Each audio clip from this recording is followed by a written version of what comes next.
दोस्तों, स्वागत है हमारे चैनल न्यूज़ भारत 18 पर। आज की बड़ी खबर राजनीति के मैदान में तूफान ला रही है।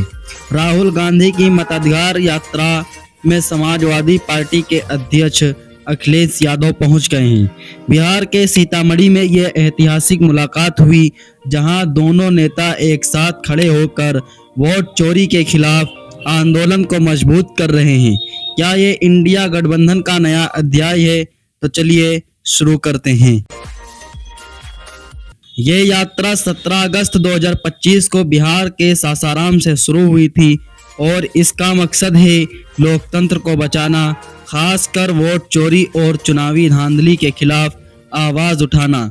राहुल गांधी, पूर्व उप मुख्यमंत्री तेजस्वी यादव और इंडिया ब्लॉक के अन्य नेता इस यात्रा का नेतृत्व कर रहे हैं। ये हाइब्रिड मोड में चल रही है, पैदल और वाहनों से, और बिहार के कई जिलों से गुजरेगी, जैसे नालंदा, मुंगेर, भागलपुर, दरभंगा, सीतामढ़ी और चंपारण। 22 अगस्त 2025 को सीतामढ़ी में अखिलेश यादव इस यात्रा में शामिल हो गए।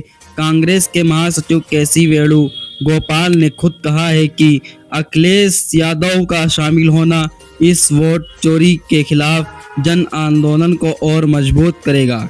याद रहे 2024 के लोकसभा चुनाव में भी राहुल की भारत जोड़ो यात्रा नया यात्रा में अखिलेश ने आगरा में हिस्सा लिया था, जहां सीट शेयरिंग डील के बाद दोनों ने बीजेपी हटाओ देश बचाओ का नारा दिया था। लेकिन अब 2025 में ये नया ट्विस्ट है, मताधिकार पर फोकस। इसने कहा यह यात्रा लोकतंत्र की रक्षा के लिए है, वोट चोरी रोकनी होगी ताकि गरीब, पिछड़े और अल्पसंख्यक अपनी आवाज उठा सकें। राहुल गांधी ने भी अखिलेश का स्वागत करते हुए कहा, इंडिया ब्लॉक मिलकर बीजेपी की साजिशों का मुकाबला करेगा। प्रियंका गांधी वाड्रा भी इस यात्रा में सक्रिय हैं, जो सोशल जस्टिस और इकोनॉमिक जस्टिस पर जोर दे रही हैं। दोस्तों, ये गठबंधन बिहार और यूपी की राजनीति को कैसे प्रभावित करेगा? 2024 में एसपी कांग्रेस ने यूपी में 17 से 63 सीटों का फार्मूला अपनाया था और अब बिहार में तेजस्वी के टिकड़ी बीजेपी को चुनौती दे रही है। लेकिन सवाल ये है कि क्या एकजुटता बनी रहेगी या फिर सीट शेयरिंग पर भी टकराव हो? ये कदम इंडिया ब्लॉक के लिए गेम चेंजर साबित हो सकता है। वोटर राइट्स पर फोकस से युवा और किसान वर्ग आकर्षित होंगे, लेकिन बीजेपी इसे वोट बैंक पॉलिटिक्स कहकर हमला बोल सकती है।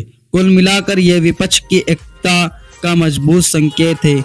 आपको क्या लगता है? कमेंट्स में जरूर बताएं।